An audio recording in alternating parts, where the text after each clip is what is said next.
جمال الوجود بذكر الإله. السلام علیکم ورحمۃ اللہ وبرکاتہ. ناظرین، آج میں ڈسکس کرنے جا رہا ہوں کہ حرام مال سے بچوں کی پرورش کرنا صحیح ہے یا نہیں، اور اگر کوئی اپنے بچوں کی پرورش حرام مال سے کرتا ہے تو اس کے اخلاق اور اس کے کردار پر کیا اثر ہوتا ہے. تو ایک حدیث ہے جس کو حضرت ابو ہریرہ رضی اللہ تعالی عنہ روایت کرتے ہیں. وہ فرماتے ہیں کہ ایک مرتبہ اللہ کے رسول جناب سرکار دو عالم صلی اللہ علیہ وسلم اپنی صاحبزادی حضرت فاطمہ رضی اللہ تعالی عنہ کے گھر پر تھے. کہیں سے صدقے کا کھجور آیا تو حضرت فاطمہ رضی اللہ تعالی عنہ کے صاحبزادے حضرت حسن رضی اللہ تعالی عنہ نے اس میں سے ایک کھجور لے کر اپنے منہ میں رکھ لیا. جو ہی اللہ کے رسول نے دیکھا کہ حضرت حسن نے صدقے کے کھجور میں سے ایک کھجور کو منہ میں رکھ لیا ہے تو اللہ کے رسول نے فرمایا کخ کخ. یہ عربک ورڈ ہے کخ کخ. اگر اس کے ہم اپنے ریجنل لینگویج میں ٹرانسلیشن کریں گے تو اس کا مطلب ہوگا تھو تھو، یعنی اس کو مت کھاؤ.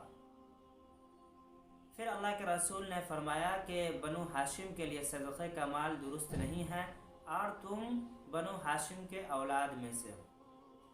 تو اس حدیث سے یہ بات بالکل واضح ہو جاتی ہے کہ جب بچے کے لیے صدقے کا مال درست نہیں ہے، اگر وہ اس کی اہلیت نہیں رکھتا، تو پھر حرام مال سے بچوں کی پرورش کرنا یا حرام مال کھلانا بچوں کو کیسے صحیح ہو سکتا ہے. دوسری بات یہ کہ اگر کسی بچے کی پرورش حرام مال سے کی جائے تو اس کے اخلاق اور اس کے کردار پر کیا اثر ہوتا ہے. تو اس میں سب سے پہلی چیز یہ کہ وہ بچہ عموماً نافرمان ہوتا ہے. وہ اپنے والدین کی باتوں کو نہیں مانتا، وہ اپنے بڑوں کی عزت نہیں کرتا. وقتی طور پہ آپ کو یہ لگے گا کہ یہ بچہ بہت ہی زیادہ اوبیڈینٹ ہے، بہت ہی زیادہ فرما بردار ہے، لیکن رفتہ رفتہ اس کی یہ کوالٹی ختم ہو جائے گی اور وہ ڈس اوبیڈینٹ بن جائے گا.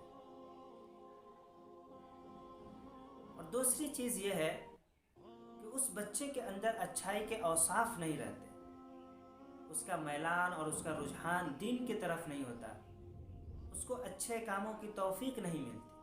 اسی وجہ سے بسا اوقات ایسا ہوتا ہے کہ اس بچے کی سنگت خراب لڑکوں کے ساتھ ہو جاتی ہے اور اس کا فیوچر برباد ہو جاتا ہے. لیکن اس کے بنسبت جس بچے کی پرورش حلال مال سے ہوتی ہے، وہ بچہ اپنے ماں باپ کا فرما بردار ہوتا ہے، مطیع ہوتا ہے، وہ اپنی ماں باپ کے ہر باتوں کو مانتا ہے، اس کے اندر اچھائی کے اوصاف ہوتے ہیں، اس کا رجحان نیکی کی طرف ہوتا ہے، اس کا میلان اچھے کاموں کی طرف ہوتا ہے. اور اسی وجہ سے اس کی سنگت برے لڑکوں کے ساتھ نہیں ہوتی اور وہ ایک اچھا انسان بنتا ہے. اور تیسری بات جو سب سے اہم ہے وہ یہ کہ ہر بچے کا ریئل آئیڈل اگر کوئی ہوتا ہے تو وہ اس کے فادر ہے، کیونکہ بچپن ہی سے وہ اپنے والد کے ہر ایکٹیویٹیز کو بہت ہی قریب سے دیکھتا ہے. وہ یہ دیکھتا ہے کہ میرے والد کتنی محنت و مشقت کے ساتھ کام کر رہے ہیں، وہ ہر چیز کو آبزرو کرتا رہتا ہے. اور بسا اوقات اس کی والدہ اس کے والد کے بارے میں بتلاتی ہے کہ تمہارے والد محنت کے ساتھ کام کرتے ہیں، تمہارے والد حلال روزی کماتے ہیں. تو اس کا امپیکٹ بچوں کے اوپر بہت اچھا ہوتا ہے. اس بچے کے اندر خود اعتمادی پیدا ہوتی ہے، اس بچے کے اندر خوش اخلاقی پیدا ہوتی ہے، اور اس کے اندر یہ طلب پیدا ہوتی ہے کہ میں بھی محنت کر کے ایک اچھا انسان بنوں گا اور حلال طریقے سے میں کماؤں گا. لیکن جن کی کمائی حرام کی ہوتی ہے وہ اپنے بچوں کو نہیں بتلاتے، وہ اپنے بچوں سے چھپانے کی کوشش کرتے ہیں.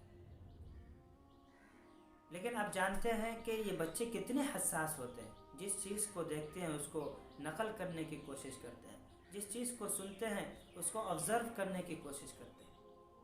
تو اگر ہم حرام طریقے سے کمائیں گے، اگر ہم حرام کمائیں گے تو ہمارے بچے اس چیز کو دیکھیں گے اور وہ بڑے ہو کر یہی کرنے کی کوشش کریں گے.